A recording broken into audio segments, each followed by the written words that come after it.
Maha Kuasa, yang memiliki segala keagungan. Maha suci Allah dari apa yang mereka persekutukan. Dialah Allah yang Maha Pencipta, Maha mengadakan, Maha membentuk. Baginya lah nama yang baik. Bertasbihlah kepadanya apa yang di langit dan di bumi. Dan Dia Maha Perkasa, lagi Maha Bijaksana. Tepuk tangan untuk Aisyah. Ya Hadi, Ya Bashir, Ya Tabibi, Nabi Allah, khairul khalqi, khairul khalqi jami'an, lahu a'la manasibi wal marati, salatullahi ma subhanallah.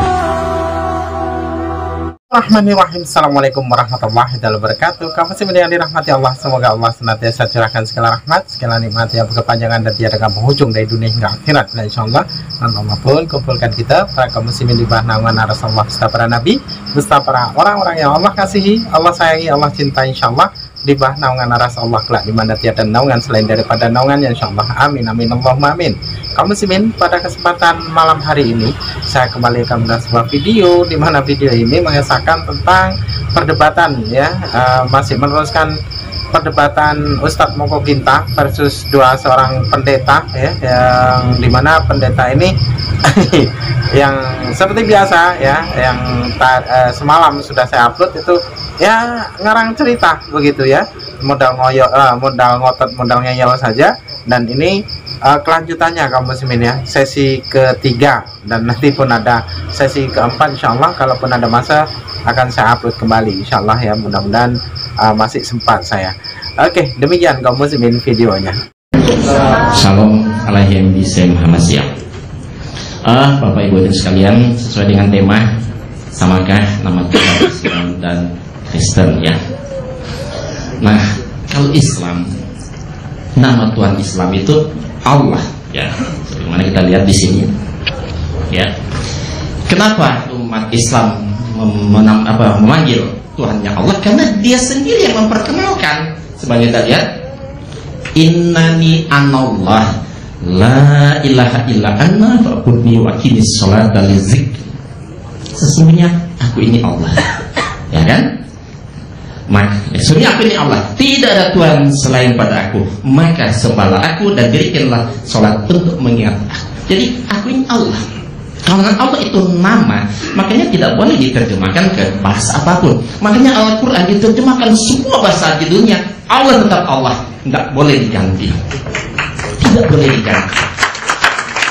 Beda dengan Tuhan agama lain, ada Yehova, Yahweh, YHWH, Tuhan ke apa ke, karena diterjemahkan. Saya nama insan. Insan artinya apa? Orang, manusia. Boleh nggak diganti? Saat ini manusia sedang berdebat. Insan juga kan? Karena diterjemahkan nama saya. Orang sedang berdebat, ya orang siapa? Tapi Allah dan usah diterjemahkan. Lafzul jalalah. Nah, ini kelebihan Allah dalam Islam. Tidak boleh diterjemahkan walaupun Quran diterjemahkan dalam bahasa apapun. Nah, tadi saya melihat Pak Gerson banyak keluar dari jalur ya. Maaf Pak Gerson ya, sudah banyak menyerang di berbagai bidang. Nah, ini kalau tema itu menarik, boleh kita bahas nanti. Salah satu katanya, Allah dalam Quran bersumpah demi dirinya. Apa? Bersumpah demi ciptaannya. Kalau di Alkitab bersumpah dengan dirinya, tapi Al-Quran Allah bersumpah dengan ciptaannya. Banyak memang Allah bersumpah dengan ciptaan, umpamanya wal as, demi masa, ya kan? Ada nggak orang bisa mengundurkan masa? Mau nggak muda semua nih? Mau, boleh nggak kembali kepada muda? Sanggup nggak memudahkan? Nggak bisa. Bisa nggak kembali ke hari kemarin? Nggak bisa. Masa itu berlalu, lewat ya sudah. Itu ciptaan Allah. Allah bisa bersumpah, tidak ada satu orang yang bisa menahan masa itu. Satu. Kalau Allah bersumpah dengan apa saja ciptanya, nggak masalah, terserah dia, suka-suka dia. Bukankah di Alkitab Matius 5 ayat 36? Coba dibaca. Janganlah kamu bersumpah dengan kepalamu, ya, sebab engkau tidak sanggup memutihkan selai ranggutmu. Jadi nggak boleh kita bersumpah dengan kepala kita, karena kita nggak sanggup memutihkan rambut kita. Allah sanggup nggak memutihkan rambut kita? Sanggup. Berarti Allah bisa bersumpah walaupun dengan rambut. Itu suka Allah. Nah, baik. Sekarang saya tertarik sekali dengan pembicara paling ujung apa? Pak Stephen. Apalah artinya nama sih? Ya kan?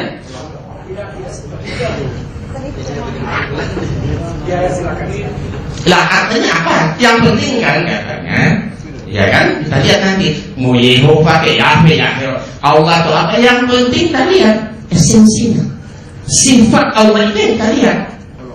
Ya, nggak usah kita mempertahankan masalah nama-nama. Yang penting kita lihat Allah yang kita sembah setiap hari betul-betul Allah yang maha kuasa ya. Kalau ternyata dia tidak maha kuasa gimana? Gimana?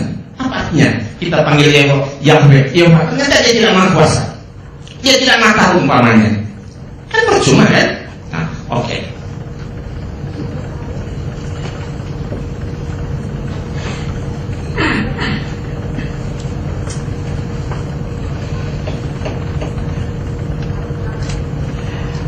Ya, kita lihat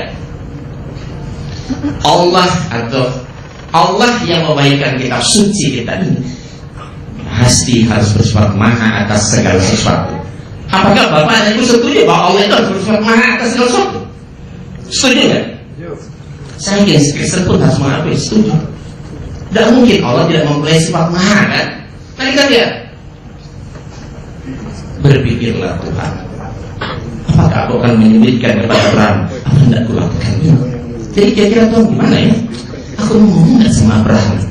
Untuk ngomong sama satu orang Abraham dia harus pikirin bagaimana dia memikirkan 7 miliar manusia yang saat ini. Apa rasional ayat ini di Alkitab? Yehova berpikir, iya saya harus ngomong sama Abraham. Terus Tuhan tidak tahu. Cerita Nabi Lot, pada zaman Lot orang sudah bejat-bejat, ada sodomi, homoseks, sama laki-laki dikerjain. Malaikat naik lapor sama Tuhan. Begitu sampai kepada Tuhan, saya berfirman lautan, sesungguhnya banyak keluh kesah tentang orang Sodom dan Gomora, dan sesungguhnya sangat berat dosanya. Baiklah, aku akan turun untuk melihat apakah mereka benar-benar dalam berkelakuan seperti keluh kesah orang yang sampai kepada atau tidak. Aku ingin mengetahui gimana. Ya, Tuhan menerima mereka yang nggak percaya, dia harus turun. Apa betul? Ini kan yang memberikan Tuhan itu tidak maha tahu, tidak maha kuasa. Dan ternyata Tuhan itu dia turun. Ya, begitu Tuhan turun, kita lihat disambut oleh Nabi Ibrahim. Terjadi dialog antara Tuhan dan Nabi Ibrahim. Artinya Tuhan dinasihati oleh Ibrahim. Apakah Allah melenyapkan orang benar bersama-sama orang fasik? Bagaimana sekiranya ada 50 orang benar dalam kota itu? Apakah engkau akan melenyapkan tempat itu? Dan tidakkah engkau akan mengampuni karena ke-50 orang benar yang ada di dalamnya? Jauhlah kiranya daripadamu. Ini kan bunyi nasihat Tuhan, nasihat Ibrahim sama Tuhan. Jauhlah kiranya daripadamu untuk berbuat demikian, membunuh orang benar bersama-sama orang fasik, sehingga orang benar itu seolah sama dengan orang fasik. Jauhlah yang demikian, kiranya yang demikian daripada musuh. Masakan hakim sebenarnya bumi tidak menghukum dengannya adil? Masa Tuhan dinasihati?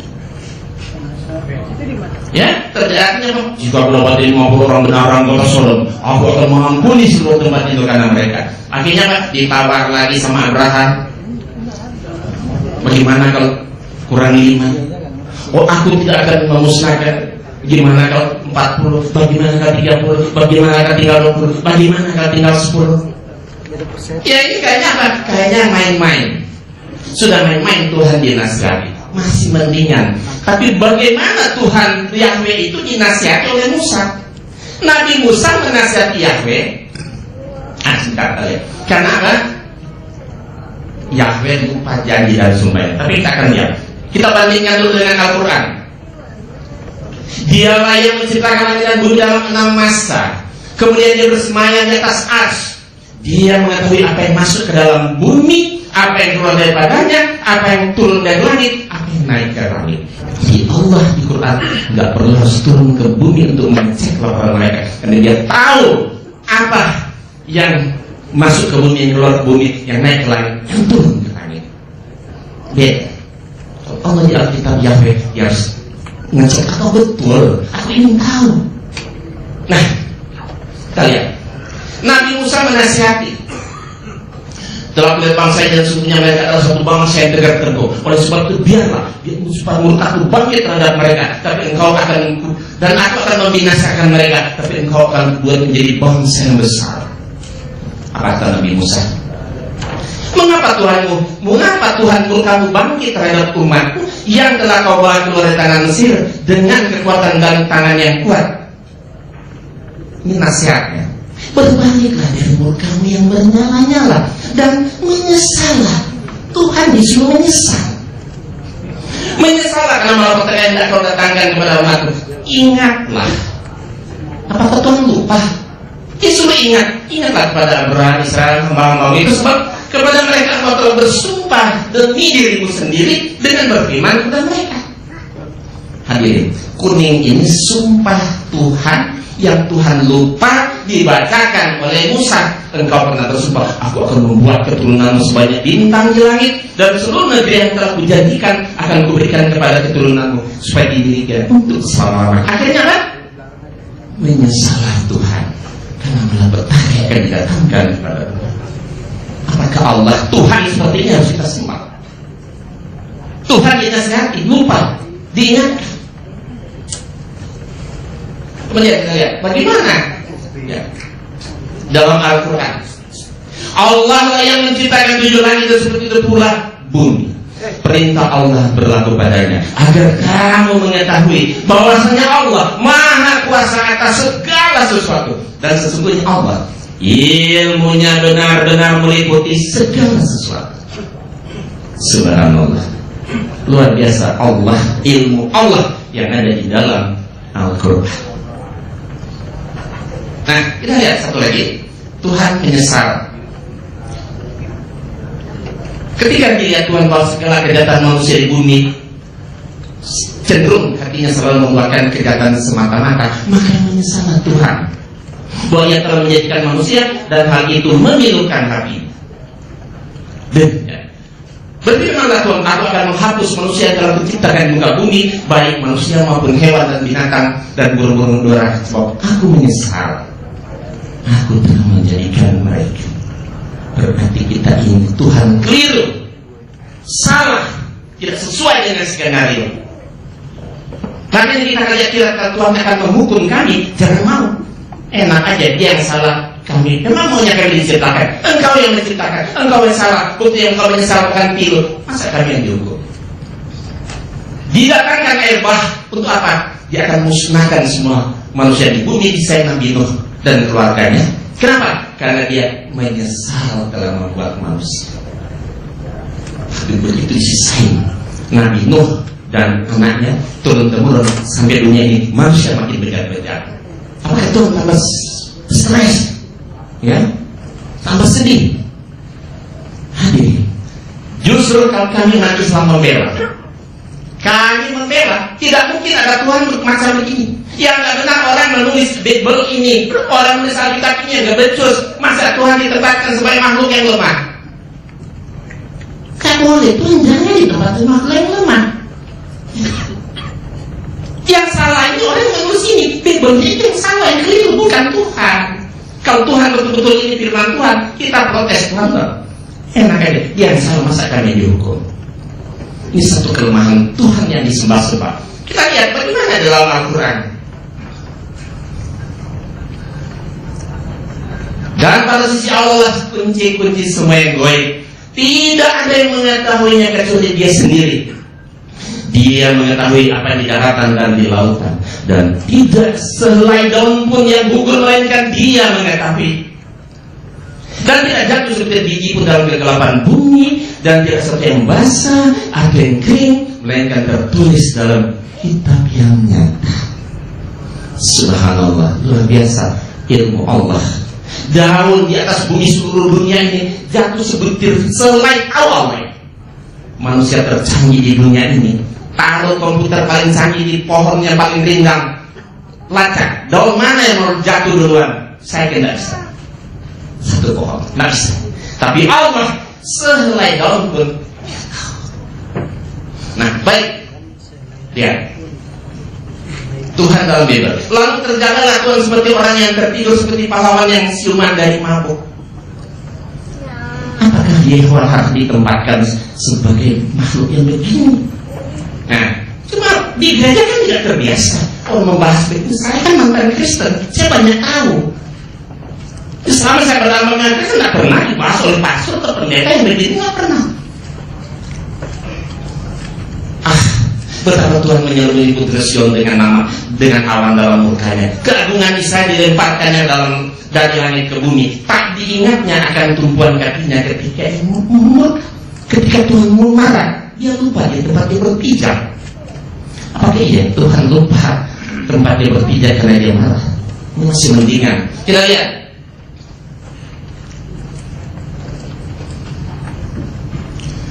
Tuhan mengerang seperti orang mau melahirkan, ya, dan mencukur bulu kepala, paha dan jenggot.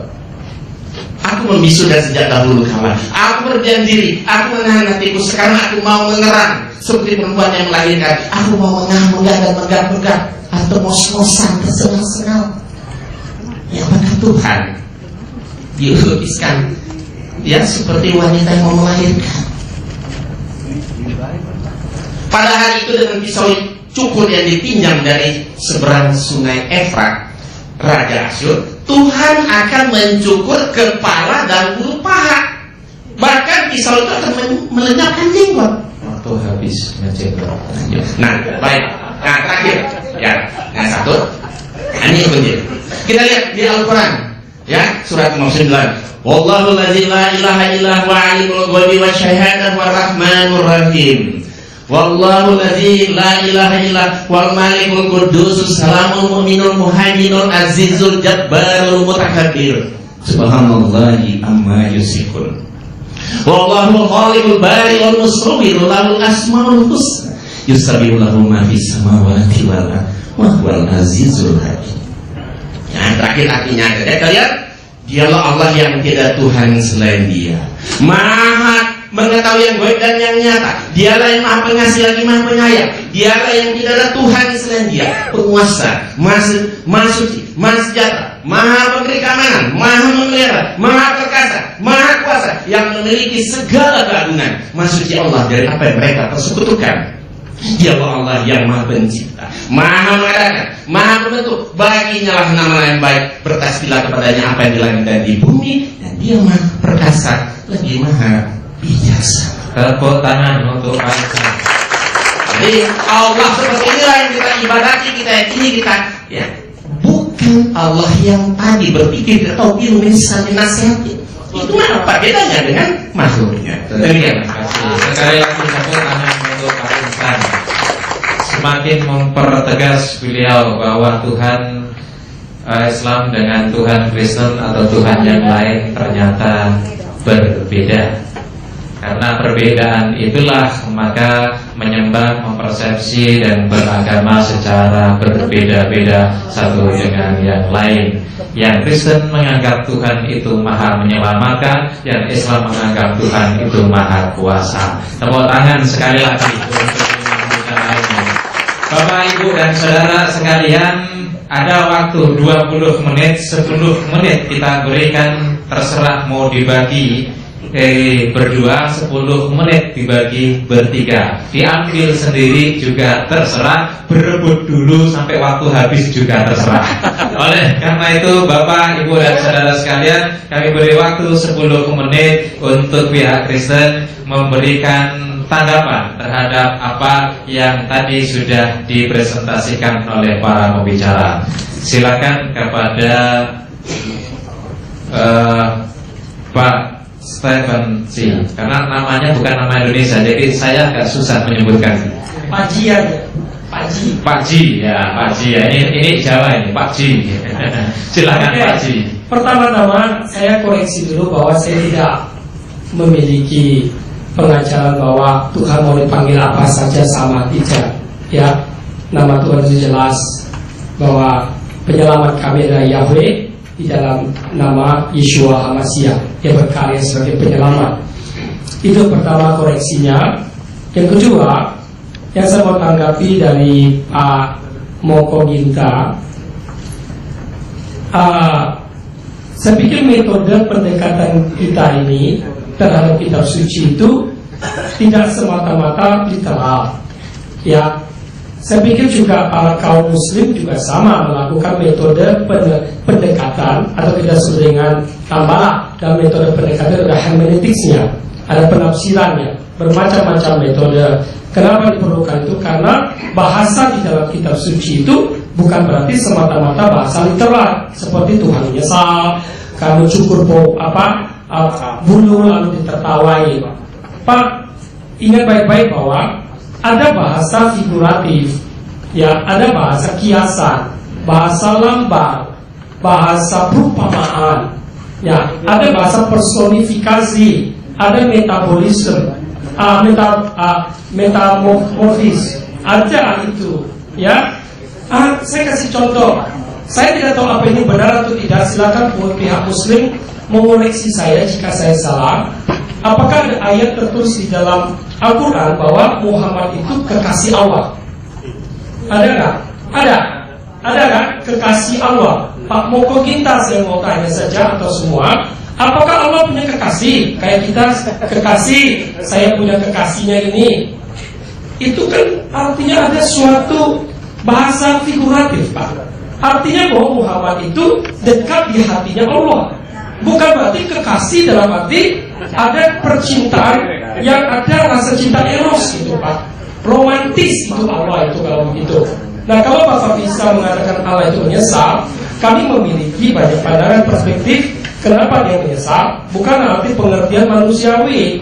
Ada penulis mengungkapkan bahwa ini loh, kitab suci ini dituliskan untuk manusia, supaya dia dapat menggambarkan, melihat bahwa Tuhan itu begitu dekat, Tuhan itu begitu menyayangi kita, dia memiliki hati seperti hati kita. Maka kitab suci mengatakan dia adalah Bapa, ya kan?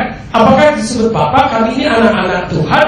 Apakah berarti dia berhubungan biologis, ya kan? Lalu melahirkan kami anak-anaknya. Bagaimana kalau dengan istilah ini, Alex Surabaya? Apakah kota Surabaya melahirkan anak-anak? Alex Surabaya yang menyebut tentang lokasinya. Nah, sama lah dengan Muhammad kekasih Allah. Berarti memang Muhammad itu sosok pribadi dekat di hatinya Allah, disebut kekasih. Nah, kalau yang tadi Bapak kutip itu semua, Pak, itu ada pelajaran sangat mendasar, Pak, kita, Pak. Sayangnya mungkin Bapak dulu tidak sekolah teologi seperti itu, mungkin masuk dalam sistematik teologi dan tidak masuk dalam hermeneutika. Mungkin Bapak sudah tidak di situ, ya. Cuma pengenalan begitu, lalu memakai ayat-ayat itu untuk dijadikan ya semacam sindiran atau tertawaan. Tidak apa-apa sih, Pak, karena memang mungkin ilmu Bapak tidak sampai di hermeneutik. Terima kasih. Itu saja dari saya. Mungkin Pak.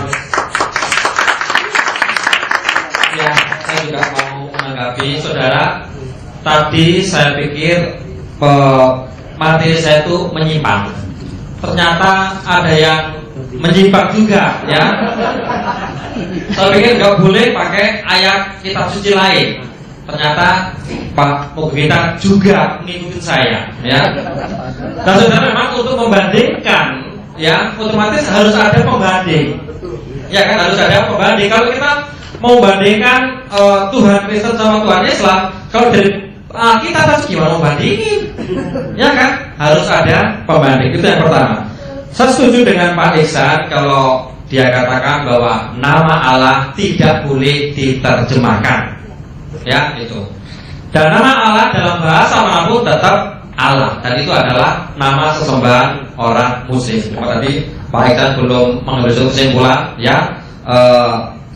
Tuhannya itu mana, ya kan? Yang Kristen siapa, yang Islam siapa.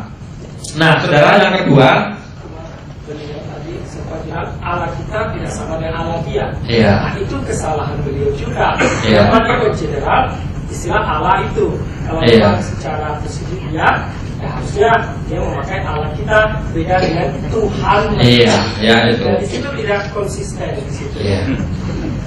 Oke, yang kedua saya mau saya juga belajar bahasa Ibrani. Saya yakin juga Pak Emalib dia juga belajar. Saya tahu, ya. Dari waktu saya kasih sesuatu dia bilang Saudara, artinya terima kasih, ya. Cuma yang ingin saya tanyakan, yang selama ini belum pernah saya pelajari, ya. Huruf Ibraniyot itu jadi alif, ya, alif dalam bahasa Arab, ya. Nah, katakanlah oke, benar, ya. Yang yod itu jadi alif, YHWH, ya, lalu jadi ala. La yod jadi alif. Lah yang HWH, HVH, mengapa jadi LLH? Ya kan? Jadi ya itu saya kira hal yang lain, ya. Nah, terus selanjutnya tadi dikatakan bahwa Elohim itu tidak bisa dikasih kata ganti milik. Itu bisa, karena Elohim itu bukan nama, itu gelar jabatan, ya. Dalam bahasa Ibrani ada Eloheka, ya, ada Elohenu, ya, Eloheka Tuhanmu, Elohenu Tuhan kami, Eloheka Tuhan kalian semuanya, atau sesembah kalian semuanya. Jadi yang saya koreksi, kata Elohim itu kalimat Yod Hewawe atau Yahweh atau dalam sebutan Yehova, Yehwi itu tidak masalah, itu logat, itu bukan diterjemahkan, ya, bukan itu, tapi logat bangsa-bangsa. Seperti bahasa orang Yunani. Orang Yunani itu kalau suruh ngomong Yahweh bisa, tapi suruh nulis Yahweh dikasih uang 1 miliar nggak bisa. Mengapa? Huruf Yunani nggak ada huruf Y, adanya I. Nggak ada huruf Y, adanya I. Lalu dalam bahasa Yunani apa? Bukan Yahweh, tapi Iowa, ya. Jadi ada negara-negara tertentu yang memang tidak bisa mewakili daripada huruf itu. Nah, selanjutnya yang perlu saya tanggapi juga, jadi antara Islam, Kristen, Yahudi itu sebetulnya bukan daripada Abraham. Ya, karena kita tahu bahwa Islam itu ada, ya, ada sejak 600, kurang lebih 600 tahun setelah Masehi. Itu jadi itu bukan agama keturunan Abraham, Islam, Kristen, dan Yahudi, ya, gitu. Nah, saudara, yang lain yang saya mau jelaskan itu bahwa memang beda, ya. Beda bukan berarti kita harus bermusuhan. Sudah tahu perbedaannya di mana, ya. Kalau kita tidak tahu perbedaannya, maka kita akan tidak jelas arah kita kemana, itu. Makanya saya bersyukur kalau kita saat ini bisa hadir di tempat ini, kita bisa membedakan siapa nama Tuhan Muslim dan siapa nama Tuhan Kristen. Saya kira saja. Terima kasih. Terima kasih, tepuk tangan untuk dan Pak Gersom. Nama-nama yang sulit ini. Tepuk tangan sekali lagi Bapak Ibu. Beliau memberikan penjelasan, ada bahasa kiasan, perumpamaan, metafora, figuratif, dan seterusnya. Jadi ketika Tuhan bicara kepada hambanya, kepada manusia, maka bahasa-bahasa kemanusiaan itulah yang dipakai sehingga manusia itu mengerti dan memahami. Kalau memakai bahasa Tuhan bisa jadi manusia tidak memahami. Maka bahasa-bahasa figuratif ala manusia itu sangat diperlukan. Dan kalau tadi beliau katanya menyimpang, ternyata sama-sama menyimpang. Jadi satu-satu ini, satu-satu sama-sama menyimpang bareng-bareng. Asal jangan korupsi bareng-bareng, kasihan bangsa ini. Ya. Kemudian ZHWH itu jadi Allah, itu perlu dijawab. Itu kenapa? Kalau Z itu bisa menjadi I dalam bahasa Arab, bagaimana dengan WH-nya dan seterusnya? Kemudian persoalan Tuhanku, Tuhanmu itu merupakan satu bentuk bagaimana hamba itu mendekati Tuhannya dengan bahasanya sendiri. Nah, demikian tadi kamu sih ini, yang dimana perdebatan ini, ya seperti biasa. Dan nanti di sesi keempat, ya, di sesi keempat itu semakin seru kamu Simin, ya. Di sesi ketiga ini sudah agak mulai panas-panas, gitu ya. Karena memang apa yang menjadi penyampaian dari pihak Muslim itu rasional, ya, real, karena memang tidaklah mungkin Tuhan itu menjelma menjadi manusia, ya, tidak mungkin juga Tuhan itu akan bereinkarnasi, ya. Kalau memang Tuhan itu mempunyai maha kuasa, mempunyai Tuhan Kristen itu mempunyai kekuasaan maha dari segala maha, maka ketika dia menjadi manusia tidak mungkin maha kuasanya itu hilang, kan begitu ya. Kalau terus mati ya itu tidak juga maha ya, tidak lagi maha. Terus ketika dia ketakutan ya tidak lagi maha ya, karena sifat Tuhan itu tidak mempunyai rasa takut. Karena memang masa ya ada Tuhan takut sama penciptanya ya kan, masa ya Tuhan itu takut sama hamba-hambanya, kan tidaklah seperti itu kan itu. Jadilah di sini jelas apa yang menjadi penyampaian orang-orang Kristen itu ya jauh dari nalar sehat begitu. Oke, demikian saja kaum muslimin yang dapat saya sampaikan. Saya Ribu Dosan. Wassalamualaikum warahmatullahi wabarakatuh. يا هدي يا بشير يا طبيبي نبي الله خير الخلق